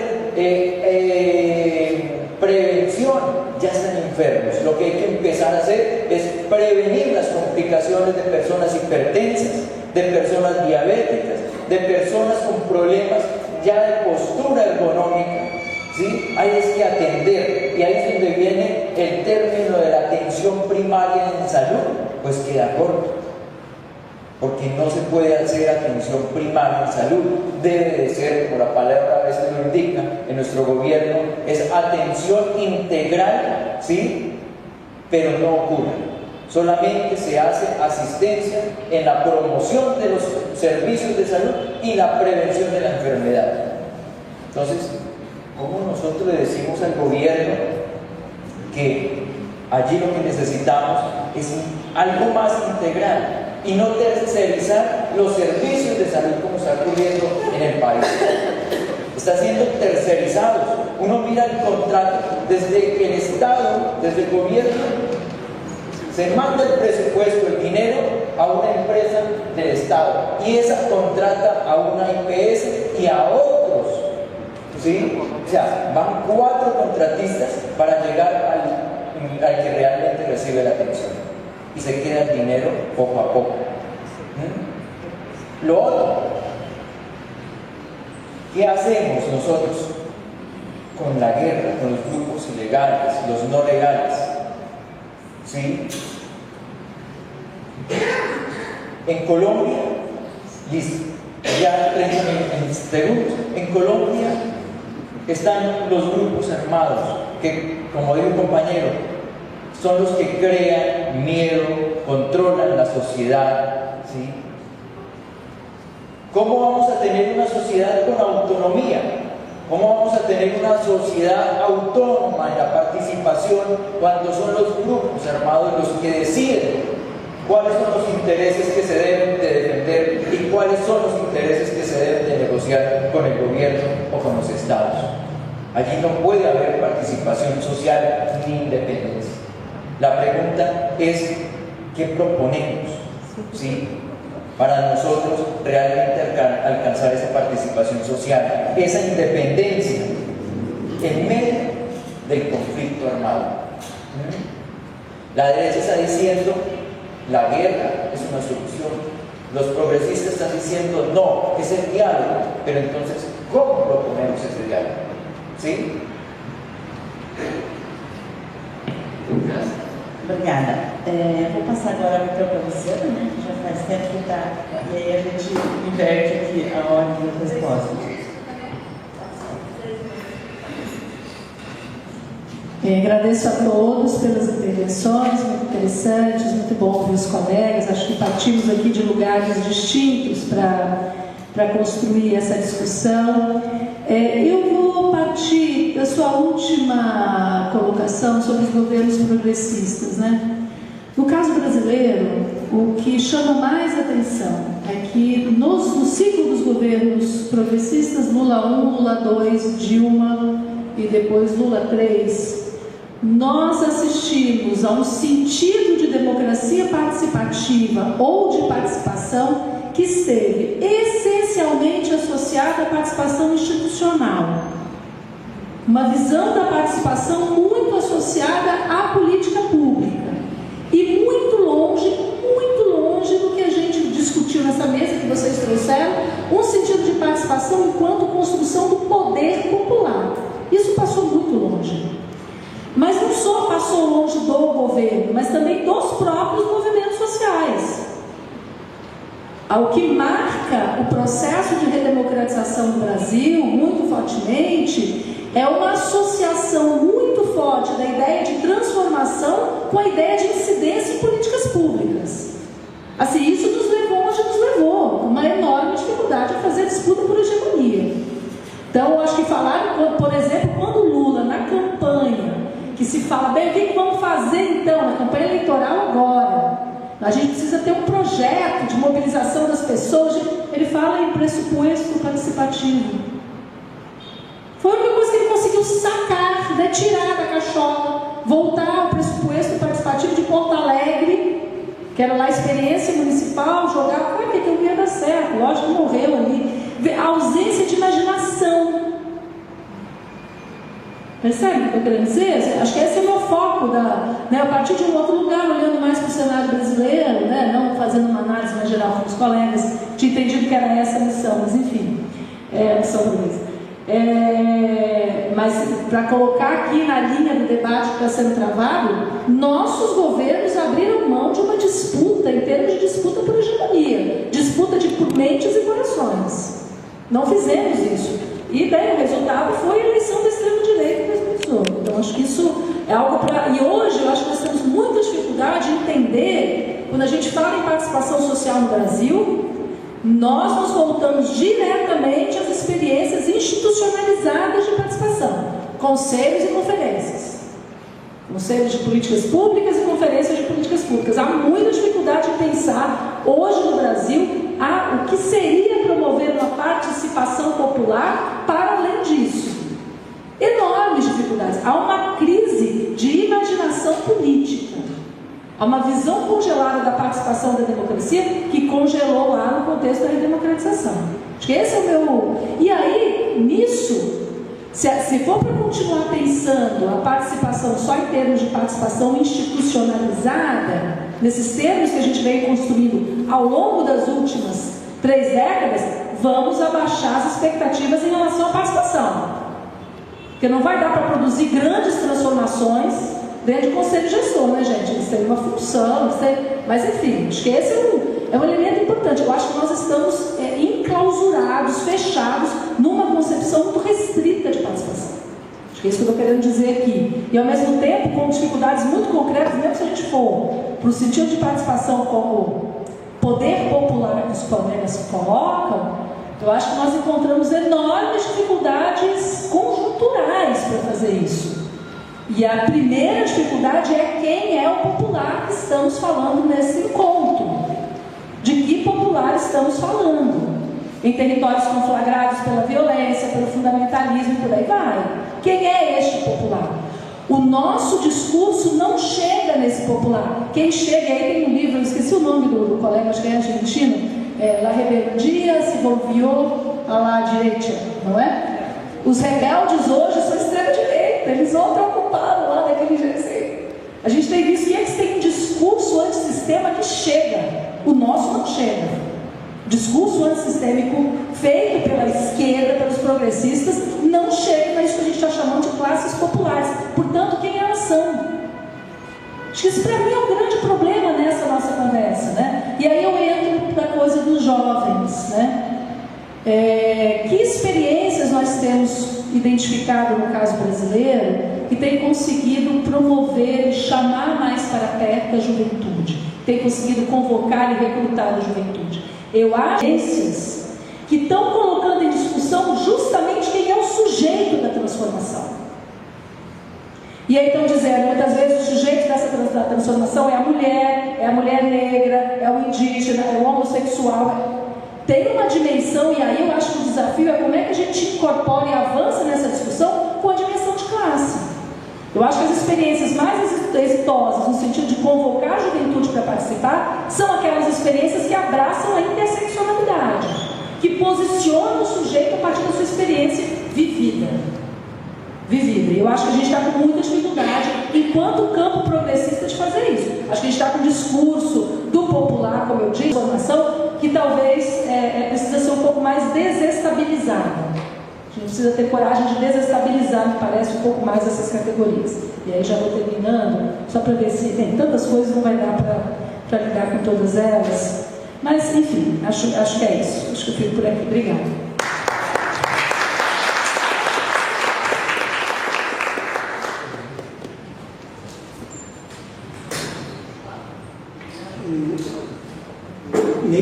Me quedo pensando, a partir de estos intercambios, la etapa, la coyuntura en la cual estamos como continente, ¿no? Y las diferencias también que hay entre un país y otro. La situación de Colombia, ahora, no los grupos armados, pero el narcotráfico indudablemente ya no es un fenómeno de un país, es un fenómeno regional y tiene un poder enorme vinculado con los estados. Bueno, algunos de los estudios de las democracias en América Latina, René Ramírez habla de la ofensiva de la derecha, que es un narco-neoliberalismo autoritario.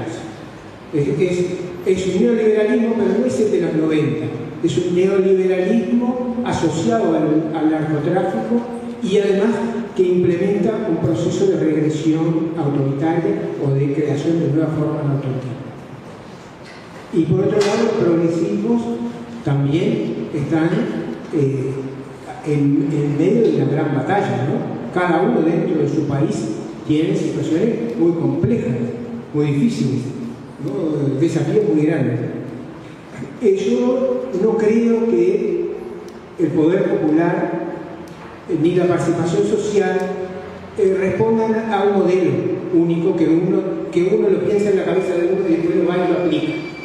Esa idea de que esto solo lo vamos a lograr resolver si aplicamos el modelo pero no hay uno solo, ¿no? Hay muchos, y además algunos tienen llenos de contradicciones y de debilidades. Y entre lo que se formula en lo teórico y lo que se hace en la práctica hay grandes diferencias.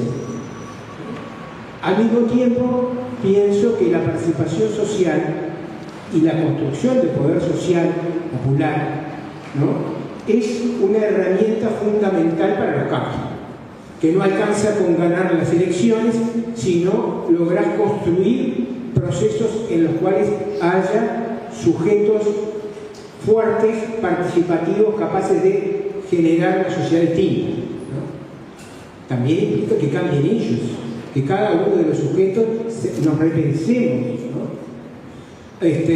Nosotros estamos haciendo una experiencia con promotores juveniles de salud y bienestar, adolescentes, ¿no?, que hasta hace 2 años que se está trabajando en eso y con un proceso interesantísimo, aún en los peores barrios, en los más pauperizados, en los más golpeados, en los más violentos, también los gurises se prenden y hacen cosas y aprenden y trabajan hacia cambiar la realidad en su medio.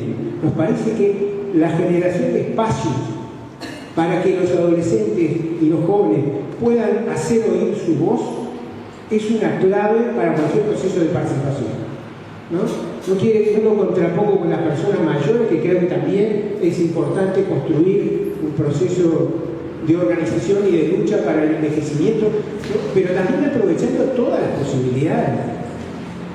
La discusión sobre la institucionalidad, yo creo que es necesario avanzar, relativizarla y complejizarla, problematizarla, porque la institucionalidad de la participación efectivamente puede debilitarla y puede castrar sus procesos innovadores y su capacidad creativa y su arraigo. Si no se institucionaliza, tampoco va a tener el poder necesario para generar cambio. Entonces es necesaria una ecuación entre ambas cosas. Es cierto que no alcanza con tener una norma en la Constitución. Bueno, los compañeros en Bolivia hicieron, y vale, acá también, avances constitucionales importantísimos que hubieran querido tener en otros países. Lo mismo que los avances legales, las leyes, ¿no? Ahora también, en Brasil tenemos claro, y en muchos lugares, que los parlamentos han sido un reducto de la ultraderecha, ¿no?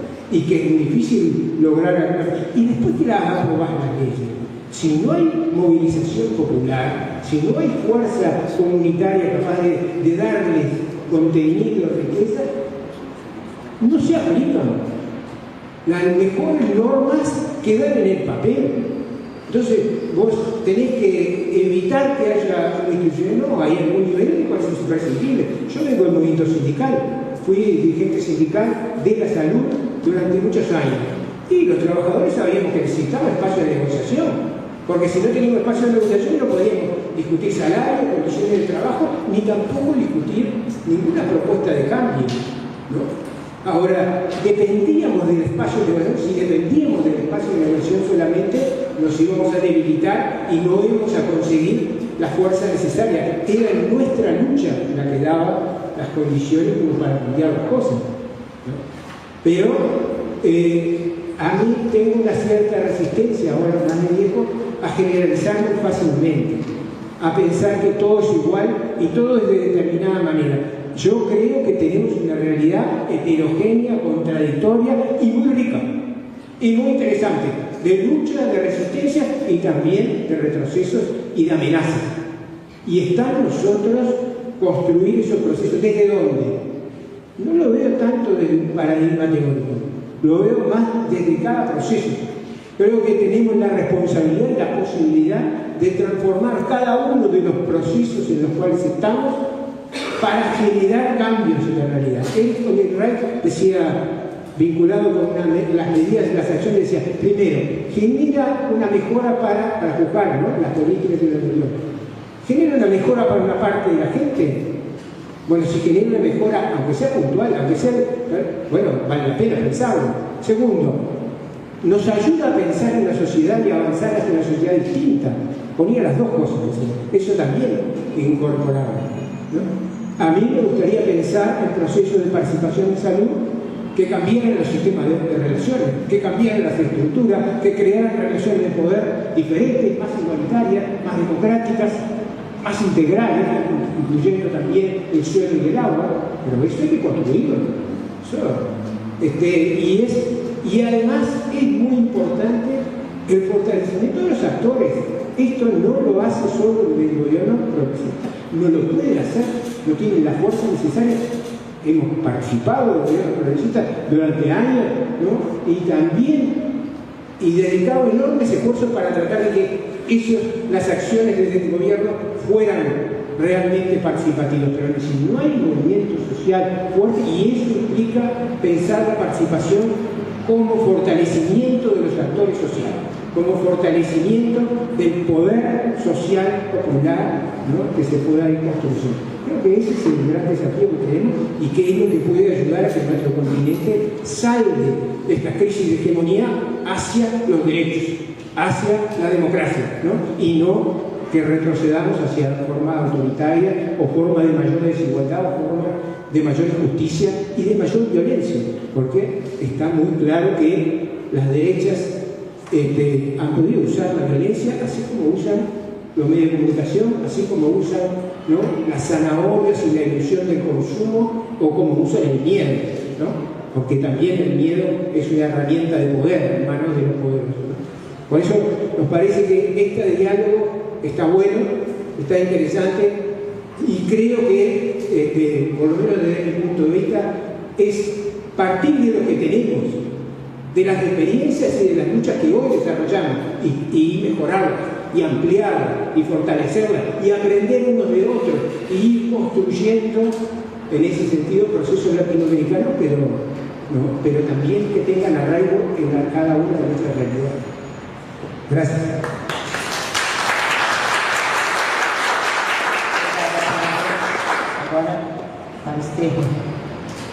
Gracias, obrigado. El tiempo es nuestro verdugo.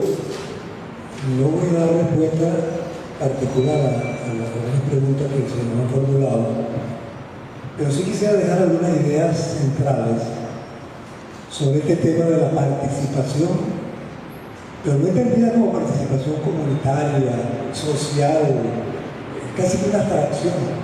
Si no hablamos de participación como proceso de construcción de poder popular, como bloque contrahegemónico frente a la hegemonía del capital, vamos a estar haciendo labor social, que la puede hacer cualquier ONG de buen corazón.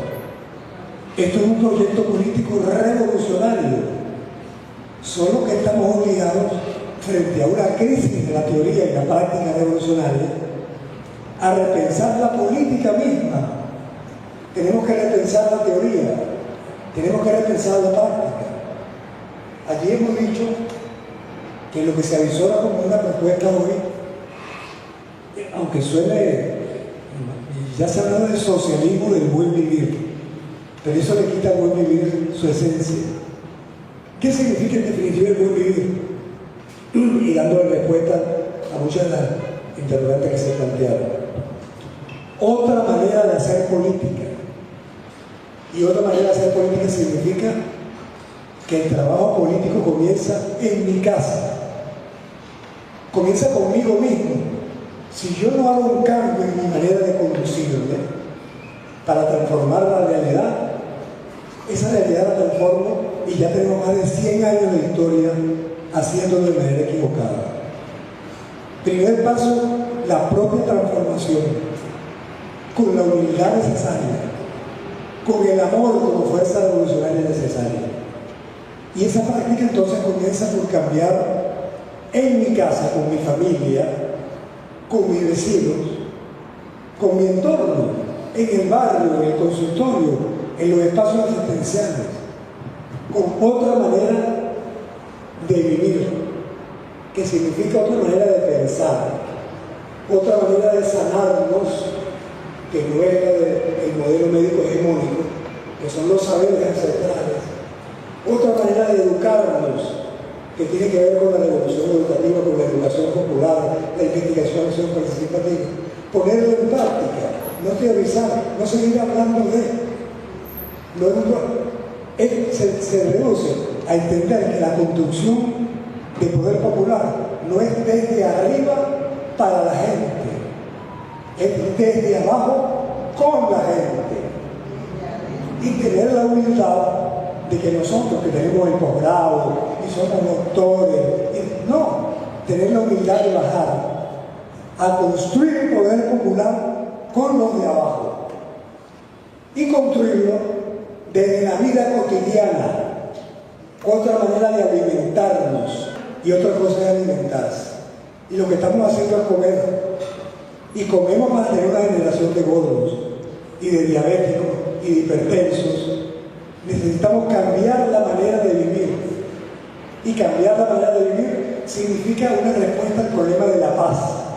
Porque el tema de la paz no es acabar con los guerrilleros, no es que el gobierno se ocupe de los grupos guerrilleros, los grupos en armas, no, es los pueblos que se empoderan, y no en el término ese de empoderamiento, el empowerment.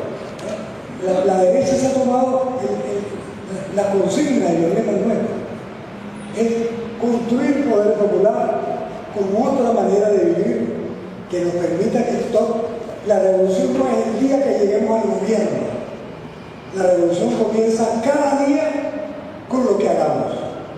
Con lo que hagamos con los compañeros, con la familia, con los vecinos. Allí se da la revolución. Esa es la otra revolución que hay que construir. Y bueno, creo que en un espacio como este tenemos la fortuna de tenerlo para obligarnos a repensar lo que estamos haciendo. Muchísimas gracias.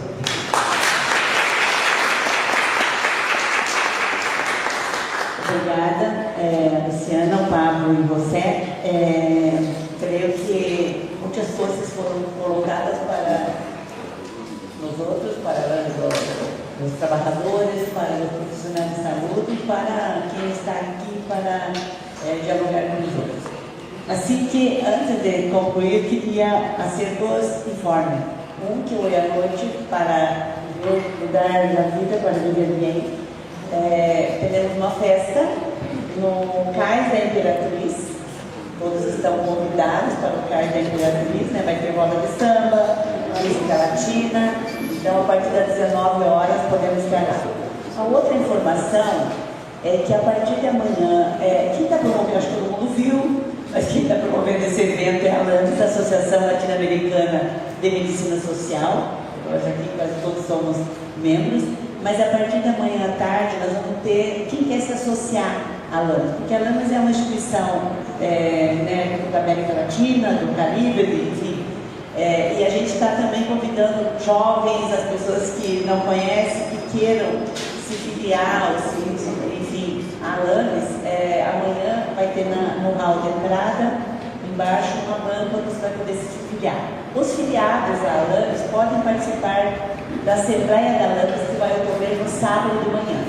Então, é uma vida que eu quis nos expressar, falar bem, a ALANES está aqui, está aberta para todo mundo e está convidando todos, especialmente os jovens, né, para se inserir na ALANES, conhecer e ajudar a gente a construir essa relação, né, dos movimentos populares, dos movimentos sociais, né, da América Latina. Então, a gente queria agradecer a todo mundo, deixar esses dois convites, né?